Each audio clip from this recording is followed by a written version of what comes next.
The wind howled like a banshee outside the cabin walls, tearing at the worn timber, a sound Alara knew intimately. It spoke of winter's relentless grip on the high plains, a harsh, indifferent world that had already stripped her bare. Dust motes danced in the single shaft of weak sunlight piercing the gloom of the cabin's interior, illuminating the emptiness that echoed the one inside her chest. Widowed, alone, with meager supplies dwindling faster than the daylight, every breath was a question of endurance. She moved through the routine of survival like a ghost, chopping the scarce wood, mending clothes with numb fingers, the silence her only companion save for the ceaseless wind. It was a life pared down to the bone, raw and unforgiving. Then the cry. It wasn't the wind.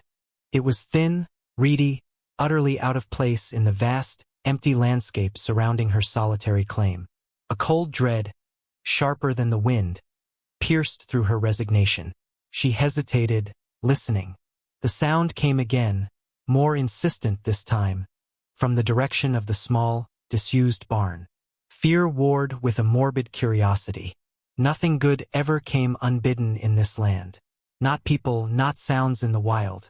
But something about the fragility of the cry drew her forward, pulling her from the cabin's dubious warmth into the biting air. The barn was cold, colder than outside, the wind whistling through cracks in the old wood. Dust motes thicker here, smelling of dry hay and something else, something vaguely sweet, yet wrong. The cry grew louder as she moved towards a forgotten stall, tucked away in the back. And there, nestled in a makeshift basket woven from stiff prairie grass, wrapped in a threadbare shawl, lay a baby. A child. Abandoned. Here. Alara knelt, her knees protesting on the frozen earth floor. The infant was tiny, its face hung and puckered, eyes squeezed shut, mouth open in a silent scream that the wind snatched away. It was impossibly fragile, a spark of vulnerable life against the overwhelming indifference of the land. Who would do such a thing? The question was swallowed by the larger, more immediate reality. The child was alive, and it was here on her land. Panic flared, cold and sharp. She was barely surviving herself. A baby? It was impossible. A death sentence for both of them. She should. What? Leave it? Ride for the nearest settlement? That was days away, through treacherous terrain. No, the child would not survive. Her breath hitched. This was more than just hardship. This was a moral wilderness, as vast and daunting as the plains outside. The baby cried again, a weak, trembling sound that clawed at something deep inside her. Something she thought had frozen over long ago. It was a connection, unwanted and terrifying, to life, to vulnerability, to a responsibility she was utterly unprepared for. Her gaze swept the barn, half expecting to see a figure watching, a shadow retreating, but there was only the wind and the dust. The child was truly alone, like her. Slowly, as if handling something infinitely precious and perilous, Alara reached out a trembling hand and touched the baby's impossibly soft cheek. The skin was cool but not frozen. It stirred slightly at her touch, rooting instinctively. The cry softened into a whimper.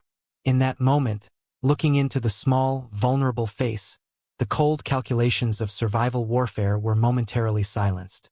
There was only the raw, undeniable fact of a life in her hands. The wind outside seemed to quiet, holding its breath. A decision, wordless and profound, settled in her chest. She couldn't leave it. She couldn't. The implications were vast, terrifying, but the small, helpless form in the basket anchored her to a present that demanded action, not despair.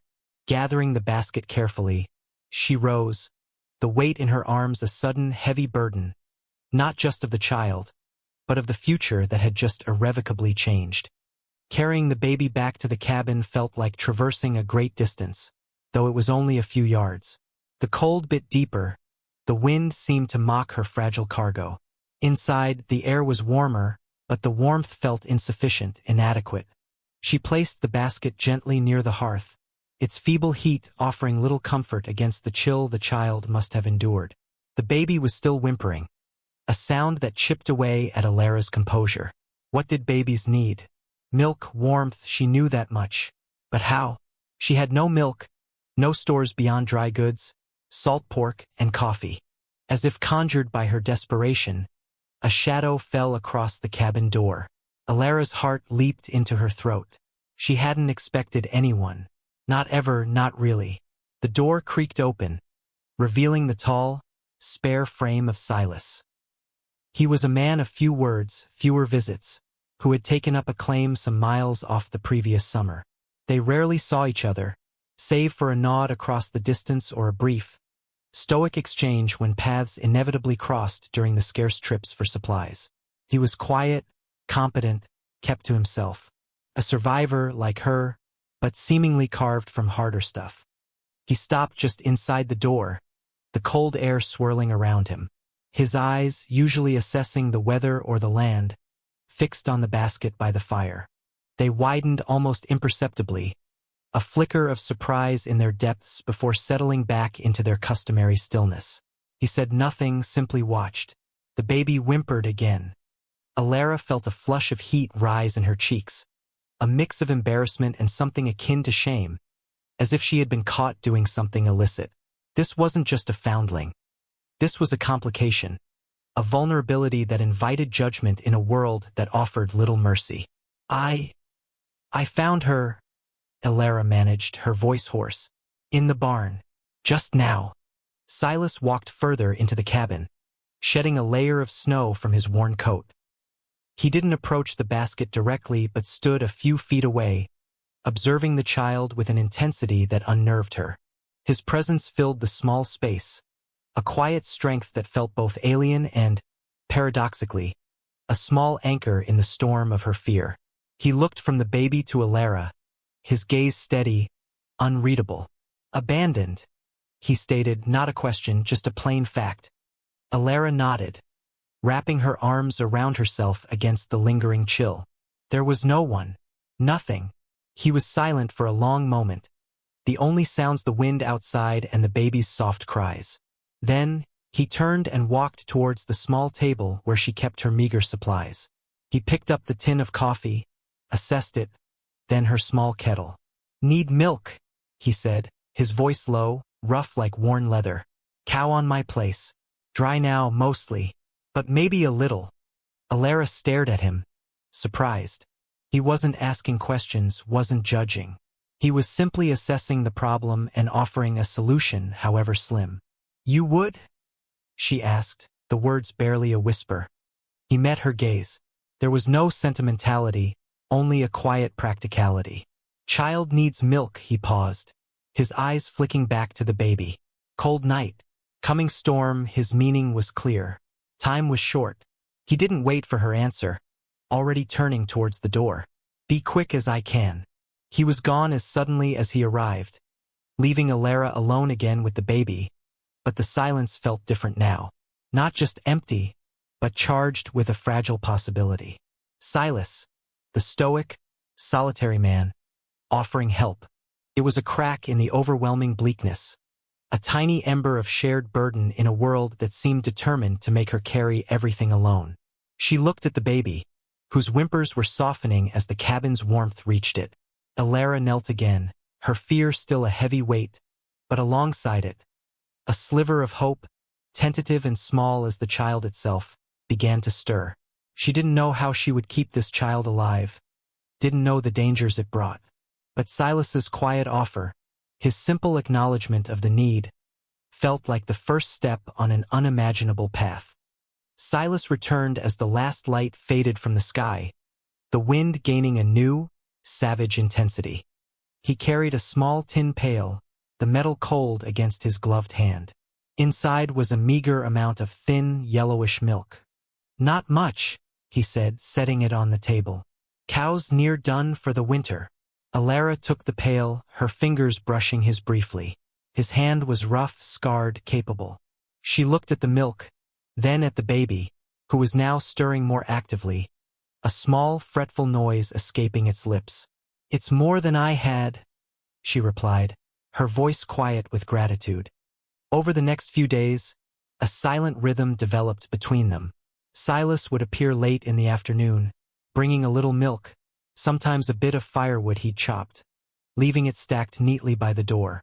He never stayed long, rarely spoke more than a few necessary words.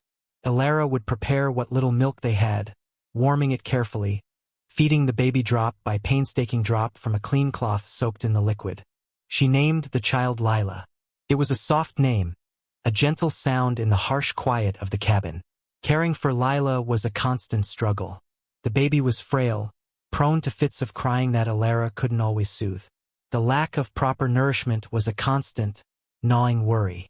But amidst the fear and exhaustion, a fierce, protective instinct bloomed within Alara. Lila's small, trusting presence cracked open the shell of grief and despair that had encased her since her husband's death. Holding the baby, feeling the tiny weight against her chest, listening to the fragile beat of its heart, reminded her that life, however precarious, held a stubborn insistence. Silas observed this transformation from the periphery of their lives. He would watch Alara with the baby, his expression unreadable. There was no overt softness in his demeanor, but his actions spoke volumes. He mended a loose board on the cabin, reinforced the door against the wind, even fashioned a small, smooth wooden rattle for Lila from a piece of salvaged wood. Simple things, practical things, offered without expectation or comment. Through these actions, a silent understanding grew between them. It was a partnership born not of words or declared affection, but of shared necessity and a quiet, mutual respect for the resilience they saw in each other. Alara, watching Silas work, saw past the stoicism. She saw the calloused hands that worked the land, the sharp eyes that missed nothing, the quiet strength that didn't need to boast. He was like the land itself, harsh and unyielding on the surface, but with deep, hidden currents of life and unexpected moments of stark beauty. He didn't pry into her past, didn't ask about Lila's origins. He simply accepted the reality she presented and offered the practical aid he could. One evening, a week or so after finding Lila, Silas stayed longer than usual. The storm had passed, leaving the world outside blanketed in a thick, oppressive silence broken only by the occasional creak of the cabin. Alara had just finished feeding Lila the last of the milk, her heart heavy with worry about the next day. The baby was asleep, nestled in the basket by the fire. Alara sat across from Silas, the small table between them, a single lamp casting flickering shadows. He spoke, his voice low. "Neighbors, ask questions." Alara tensed. This was the fear she had suppressed. News traveled slow but inevitably in this isolated community. A single woman suddenly with a baby. It would raise suspicion. And in this unforgiving world, suspicion often led to ostracism, or worse, interference from those who believed they knew better. "I know," she replied, her voice barely audible. "I don't know what I'll tell them." Silas looked at Lila, then back at Alara. His gaze was steady, unwavering. "My sister's child," he said, "passed in the spring. Brought the babe to me. Couldn't care for her myself." Alara stared at him, her breath catching. A lie. A simple, dangerous lie.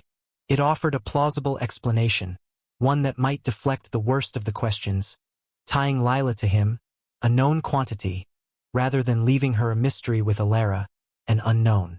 But it also bound him to them irrevocably, in the eyes of anyone who accepted the story.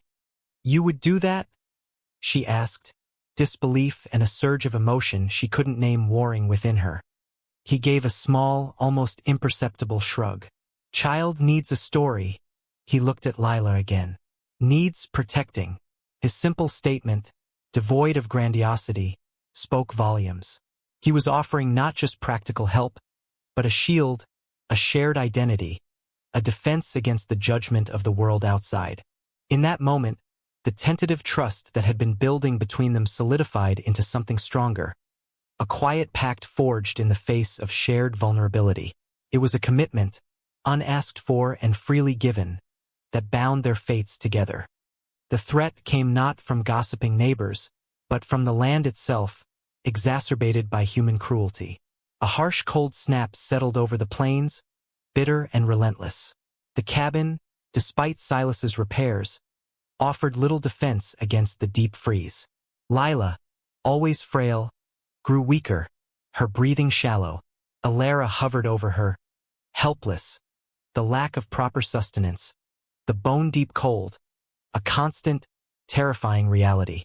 Silas brought what little milk he could, but his cow was failing in the cold, and the yield was almost nothing. One frigid afternoon, a rider appeared on the horizon. Alara's heart sank.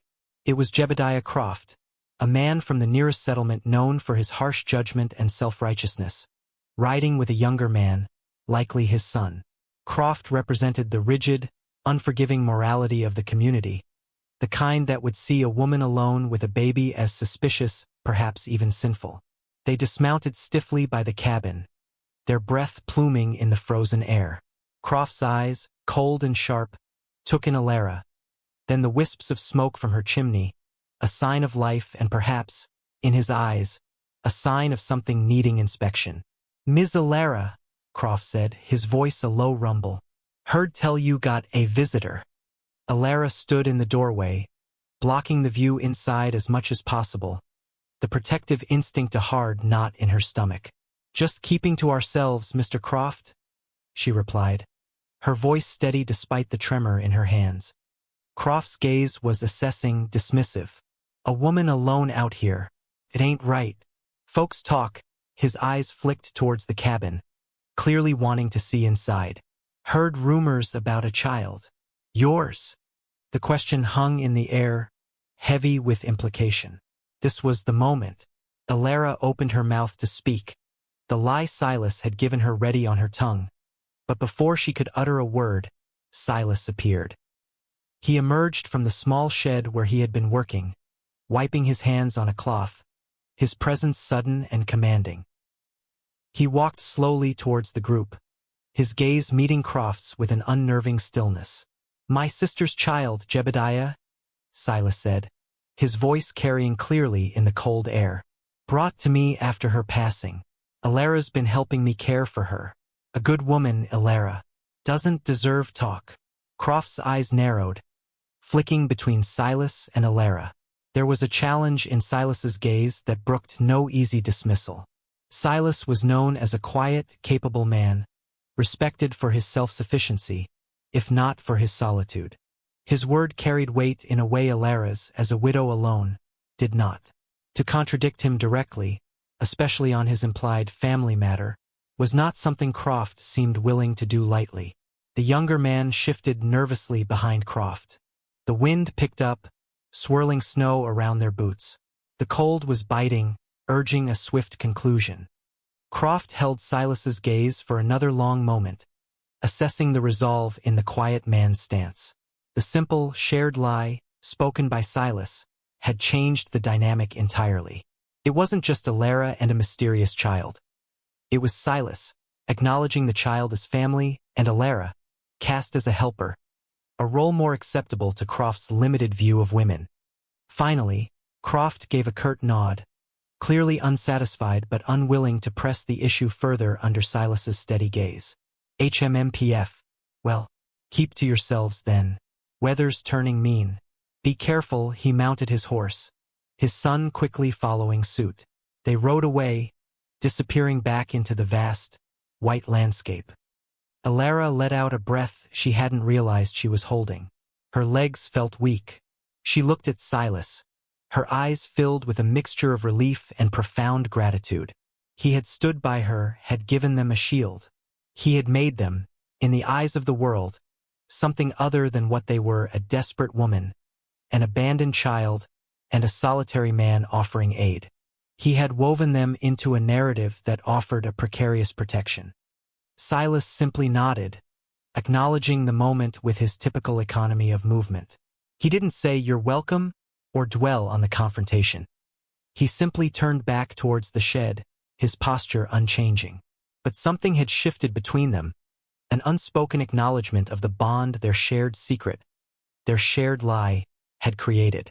They were in this together now, inextricably linked by the small, fragile life inside the cabin. The climax wasn't just about facing an external threat. It was about Alara stepping into her role as protector, and Silas, stepping from the shadows to stand beside her. solidifying their unexpected, fragile partnership. The extreme cold persisted for days, a brutal test of their meager resources and the child's fragile life. Lila grew weaker, her cries fading to soft whimpers. Elara force-fed her melted snow, prayed over her small, still form. Silas, his face etched with worry, searched desperately for any source of milk, returning each day with nothing or next to nothing. His shoulders slumped. The shared silence was thick with fear. One morning, Elara woke to an ominous stillness. Lila was not crying. Elara reached into the basket, her heart pounding, and found the baby cool and unresponsive. For a terrible moment, she thought. But then, a faint, shallow breath fluttered against her fingers. Lila was alive, but barely. A cold panic seized Elara, a raw, visceral fear that went beyond her own survival. This child, this unexpected burden, had become precious. Silas arrived later that day, his face grim. He carried no milk. He looked at Lila in the basket, then at Elara, his gaze holding a shared understanding of the precipice they stood upon. He knelt beside the basket, his large, rough hand hovering near the baby's head, a gesture of helplessness that was more poignant than any words. "She needs warmth," Elara whispered, her voice trembling. "And milk. Real milk." Silas nodded slowly. "My cow. She won't make it. Not this cold." He looked at the sparse woodpile, their diminishing fuel. "Can't keep this cabin warm enough. Not long." He stood up, his eyes sweeping the interior of the cabin, then the world visible through the frosty window pane, a world of endless, unforgiving white. Elara watched him, sensing the weight of a decision being made. He turned back to her, his expression unreadable. "My place is sturdier," he said finally. "Built it closer to the ground. Holds heat better. Got a root cellar. Warmer." He paused. "Less wood, but concentrated heat." Moving to Silas's cabin, a few miles further into the desolation, was a risk. It meant a longer journey in the brutal cold, abandoning the only home Elara had left. But staying felt like a death sentence for Lila. It was a desperate gamble, taken on trust in Silas's judgment, trust in his unspoken commitment. "We go," Elara said immediately, the word a surge of determination overriding her fear. There was no hesitation. The journey was harrowing. Silas wrapped Lila securely, bundling her against his chest under his thick coat. Elara followed, stumbling through the deep snow, her focus solely on keeping up, on the promise of a warmer refuge. The wind whipped at them, stinging their faces, but the urgency, the shared purpose, propelled them forward. Silas's cabin was indeed smaller, sturdier, built low against the ground like a burr. The moment they stepped inside, the air felt warmer, more contained. He quickly built up the fire, directing Elara to a corner near the hearth. Lila, brought in from the cold, stirred and whimpered, a fragile sound of life in the sudden warmth. Days blurred into a quiet struggle against the cold and Lila's weakness. They huddled by the fire, rationing food, Elias sharing his meager supplies without question. He continued his solitary work, repairing fences, tending to his failing cow, always returning to check on them, his presence a quiet anchor. And slowly, miraculously, Lila began to improve. The concentrated warmth, the constant care, coaxed her back from the brink. She started taking the small amounts of milk more readily. Her cries gained a little strength. Her tiny hands began to grasp at Elara's fingers. With each small sign of improvement, a corresponding strength grew in Elara. The fear was still present, a constant shadow, but it no longer paralyzed her. It fueled her determination, honed her focus. She had faced despair, faced the judgment of the world, and now she was facing this tenacious fight for a tiny, vulnerable life. She was not the same woman who had found the baby in the barn. The grief had not vanished, but it had been joined by something new, something resilient and fierce. One evening, as Lila slept soundly in the basket between them, Elara looked at Silas. He was watching the fire, his face illuminated by the flickering flames, his expression quiet, thoughtful. The silence between them was no longer empty or awkward. It was comfortable, weighted with shared experience and unspoken understanding. "Thank you, Silas," she said softly. The words felt inadequate, but they were all she had. He turned his head, meeting her gaze. There was a flicker of something in his eyes, something that softened the usual stillness. "She's strong," he said, referring to Lila.